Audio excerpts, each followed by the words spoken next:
முன்னாள் நம்ம தோற்றுவித்தாங்க பாத்தீங்களா, அந்த பரம்பரையினருக்கு நம்ம செய்யக்கூடிய ஒரு நன்றி கடன் பாத்தீங்கன்னா இந்த மகாலய பட்சங்க.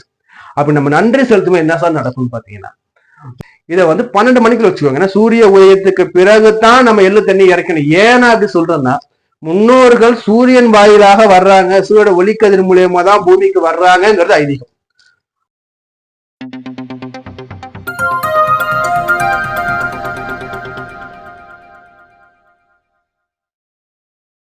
வணக்கம். ஸ்ரீ காளியம்மன் சரணம். ஸ்ரீ காளியம்மனையை போட்டு நான் உங்கள் அன்பு நண்பன் கார்த்திக் இருக்கிறாங்க. நீ நம்முடைய எஸ்கே ஆன்மீக அம்மனை பார்க்க போறது பாத்தீங்கன்னா, இந்த மகாலய பட்ச அமாவாசைங்க, புரட்டாசி மாசம் வரக்கூடிய இந்த மகாலய பட்ச அமாவாசை நம்ம என்னைக்கு நம்ம இருக்கணும், என்னைக்கு இந்த மகாலய அமாவாசை வருது, இந்த மகாலய அமாவாசை எத்தனை மணி நம்ம அந்த இலை போட்டு நம்ம படையல் போடணும், வீட்டுல எத்தனை மணி நம்ம வீட்டுல மாலை விளக்கு ஏத்தணும், நம்ம எத்தனை மணி நம்ம தர்ப்பணம் பண்ணணும்னு சொல்லிட்டு நம்ம தெளிவா பார்ப்போங்க.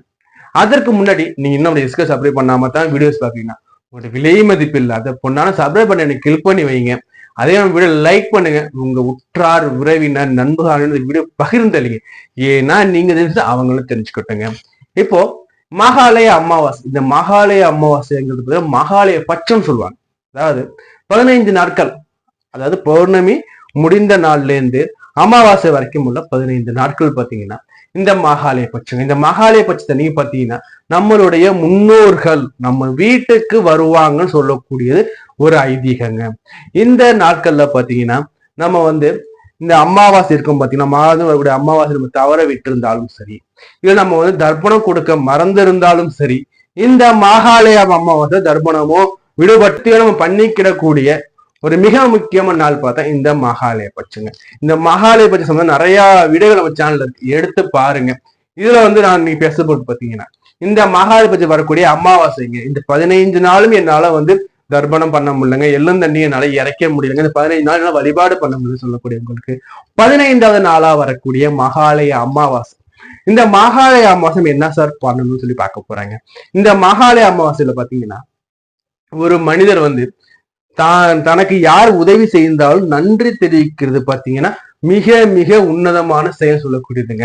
இந்த மகாலய பட்ச நாள் அன்னைக்கு பாத்தீங்கன்னா, முன்னோர்கள் நம்ம வீட்டுக்கு வர்றாங்க இல்லையா, நம்ம முன்னோர்கள் பாத்தீங்கன்னா நம்ம தோன்றதுக்கு அவங்கதான் ஒரு முக்கிய காரணமே. ஏன்னா நம்ம அப்பாவை தோற்றுவிச்சு அவங்க தாத்தா, அவங்களுக்கு அவங்க அப்பா, அவங்களுக்கு அவங்க அப்படியே போயிட்டே இருக்கு பாத்தீங்களா. இவங்க எல்லாரும் ஒரு திதியில மரணிச்சிருப்பாங்க. இந்த 15 திதிக்குள்ளதான் உலகத்துக்கு அனைத்து ஜீவராசிகளோட பிறப்பும் இறப்பும் அடங்கியிருக்கும். அப்படி இந்த இறப்பு அடங்கியிருக்க அந்த 15 திதியும் பார்த்தீங்கன்னா இந்த 15 நாட்கள்ல வரும். நமக்கு சில முன்னோர்களோட பிறந்த திதி ஞாபகம் இருக்கும், நம்ம முன்னோர்கள் திதி ஞாபகம் இருக்குமா? இருக்காது. அப்போ இந்த மகாலய பட்சத்தில் வரக்கூடிய 15 நாட்களும் இந்த 15 திதிகளும் பார்த்தீங்கன்னா ஒவ்வொரு நாளும் நம்ம முன்னோர்கள் ஒவ்வொரு திதியில இறந்திருக்கலாம். புரியுதா? நம்ம தலைமுறை கிட்டத்தட்ட ஒரு 50 தலைமுறையோ இல்ல 60 தலைமுறை நம்ம இருக்கணும்னு வச்சுக்கோங்க. அப்ப இந்த 60 திதி நம்ம மைண்ட்ல இருக்காது. அது கூட இல்லாம அவங்க கூட பிறந்தாங்க பாத்தியா, சித்தப்பா, பெரியப்பா, சின்ன தாத்தா, பெரிய, அது மாதிரி இந்த லிஸ்ட் இருக்கு பாத்தீங்களா, அவங்க எல்லாருமே திதியில இறந்துருப்பாங்க. அப்போ ஒட்டு மொத்தமா நம்மளுடைய சந்ததியினருக்கு, முன்னாள் நம்ம தோற்றுவித்தாங்க பாத்தீங்களா, அந்த பரம்பரையினருக்கு நம்ம செய்யக்கூடிய ஒரு நன்றி கடன் பாத்தீங்கன்னா இந்த மகாலய பட்சங்க. அப்படி நம்ம நன்றி செலுத்தும் என்ன சார் நடக்கும்னு பாத்தீங்கன்னா, நம்ம நன்றி செலுத்தி நம்ம அவங்கள்ட்ட வழிபாடு பண்ணி அவங்ககிட்ட ஆசை நம்ம வாங்கும்போது, நம்ம கூட அவர்கள் இருக்கும் போதும் நம்ம கேட்கறது நடக்கும்னா எப்படின்னா உடனடியா நடக்கும். உங்களோட குலதெய்வமே அருள்னா, ஒரு முன்னோர்கள் அருள் இருந்தா மட்டும்தான் குலதெய்வமே அங்க பேசும் சொல்லக்கூடிய ஐதீகம் இருக்கு.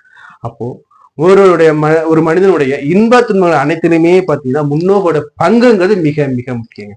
அப்படிப்பட்ட முன்னோர்களுக்கு நம்ம செய்யக்கூடிய அந்த பச்சை திதி பார்த்தா மகாலய பட்சம். அந்த மகாலய பட்சத்தோட வரக்கூடிய மிக முக்கியமானது மகாலய அமாவாசை. இந்த மகாலய அமாவாசை என்னைக்கு சார் வருது பாத்தீங்கன்னா, அக்டோபர் மாசம் 2ஆம் தேதி வருதுங்க. புதன்கிழமை அன்னைக்கு அக்டோபர் மாசம் 2ஆம் தேதி பாத்தீங்கன்னா நிறைஞ்ச அமாவாசையா இருக்குங்க.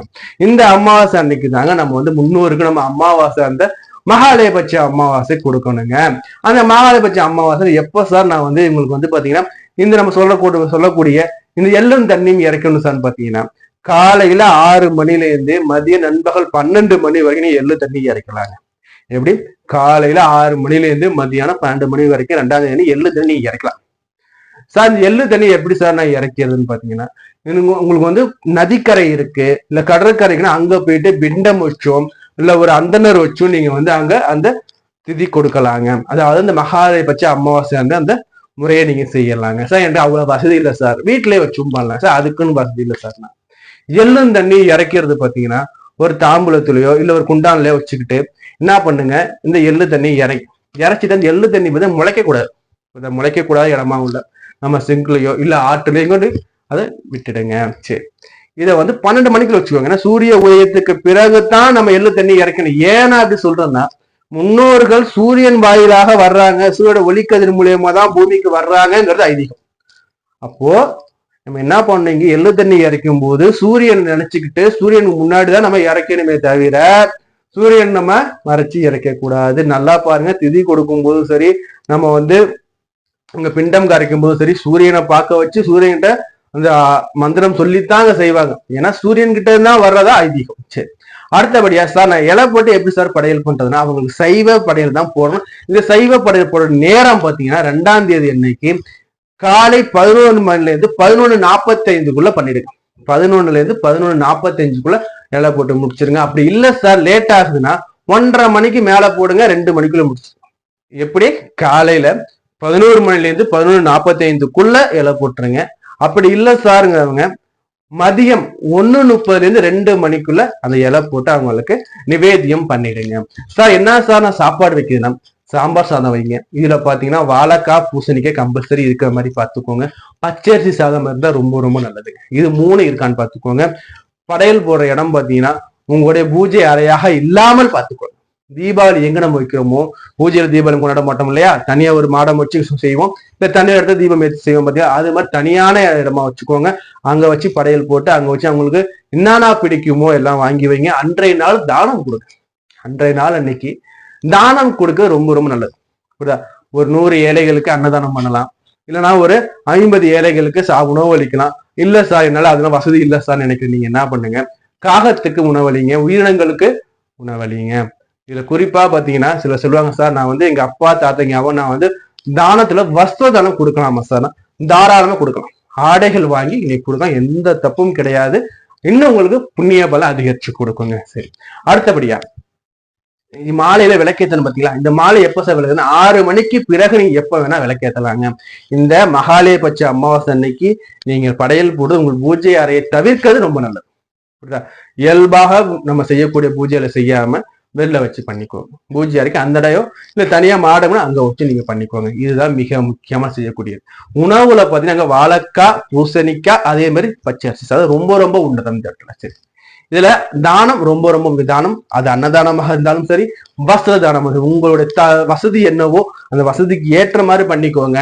நம்ம இது வரைக்கும் பார்த்து பாத்தீங்கன்னா இந்த மாகாலய பட்சத்தை நம்ம என்ன பண்ணணும்னு பார்த்தோம் இல்லையா? இந்த மாகாலய பட்சத்துல பாத்தீங்கன்னா உங்க முன்னோரும் கூட தான் வந்து இருக்காங்க. புரியுதா? அப்போ என்ன பண்ணணும், நம்ம வந்து ஒரு கடமைக்காக செய்யக்கூடாது. புரியுதா? கண்ணும் கருத்துமாக, புரியுதா, மிக மிக கவனமாக பயபக்தியோட வேண்டிக்கோங்க. இங்க நிவேதியம் பண்ணும் போதும் சரி, எள்ளு தண்ணி இறைத்த பிறகும் சரி, நாங்கள் என்ன தவறு செய்திருந்தாலும் எல்லா தவறையும் மன்னித்து எங்களுக்கு நிறைந்த செல்வத்தையும் சகல பாக்கியத்தையும் சகல சௌகரியத்தையும் நீங்க கொடுக்கணும்னு சொல்லி முன்னோர்கள் நினைச்சு நீங்க வேண்டிக்கோங்க. வேண்டும் போதும் அவர்களுக்கு பிடித்த உணவை வச்சு நம்ம நிவேதியம் பண்ணிய பிறகும் ஏழைகளுக்கு அன்னதானம் பண்ணும் போதும் அந்த முன்னோர்கள் மன மகிழ்ச்சியோட அவங்க வந்து செல்வாங்க. ஏன்னா இவங்க வந்து யம தர்மர்லாம் அனுமதி வாங்கி நம்ம கிட்ட வர்றாங்க. டக்குன்னு வந்துட முடியாது இல்லையா? எல்லாட்டையும் வந்து அனுமதி எல்லாம் வாங்கி நம்ம கூட வந்து இருக்காங்கும் போது இந்த காலகட்டத்துல பெற்றோர் மட்டும் கிடையாது, உங்க கூட வேலை செஞ்சவங்க, பெற்றோர் உறவினர், உங்க அம்மாவோட உறவினர், யாரெல்லாம் முன்னோர்கள் இறந்திருக்காங்களோ, உங்களுக்கு நண்பர்களாக கூட இருக்கலாம், அவங்க யாரா இருந்தாலும் சரி, நீங்க நினைத்து நீங்க எள்ளு தண்ணி இறைக்கலாம், அவங்களை நினைத்து நீங்க பூஜை பண்ணலாம், அவங்களுக்கு நீங்க வழிபாடும் பண்ணலாம் இந்த காலகட்டத்துலங்க. அதே மாதிரி மாலை தீபம் ஏற்றுங்க. தீபம் ஏற்றிய பிறகு ஒரு சிவாலயத்துக்கு போயிட்டு சிவனை வழிபாடு பண்ணிட்டு முடிந்தால் அங்க 2 ஏழைகளுக்கு உணவளிங்க. புரியுதுங்களா? இது உங்களுக்கு ரொம்ப ரொம்ப நல்லது பயக்குங்க. நான் உங்களை வேற காலைல சந்திக்கிறேன். உங்களுக்கு வந்து ஜாதகம் பார்க்கணும், திருமண பொருத்தம் பார்க்கணும், பெயர் ராசி பார்க்கணும், இது மாதிரி ஜாதக சம்பந்தமான எந்த ஒரு கேள்விகளுக்கும் உங்களுக்கு வந்து விடையை தெரியணும்னு பிரியப்பட்டீங்கன்னா நம்ம நம்பர் கொடுத்துருக்கோம், கால் பண்ணி கன்சல்டேஷன் வாங்கிக்கோங்க. அதே மாதிரி பாத்தீங்கன்னா இந்த வீடியோ சப்ஸ்கிரைப் பண்ணுங்க, ஃப்ரெண்ட்ஸ் எல்லாருக்குமே ஷேர் பண்ணுங்க, லைக் பண்ணுங்க, கமெண்ட் பண்ணுங்க. நன்றி, வணக்கம். என்னோட காளியம்மன் உங்க எல்லாருக்கும் பரிபூர்ணமா கிடைக்கும். நான் என் காளியம்மனை மனமாற பிரார்த்திக்கிறேன். நன்றி, வணக்கம்.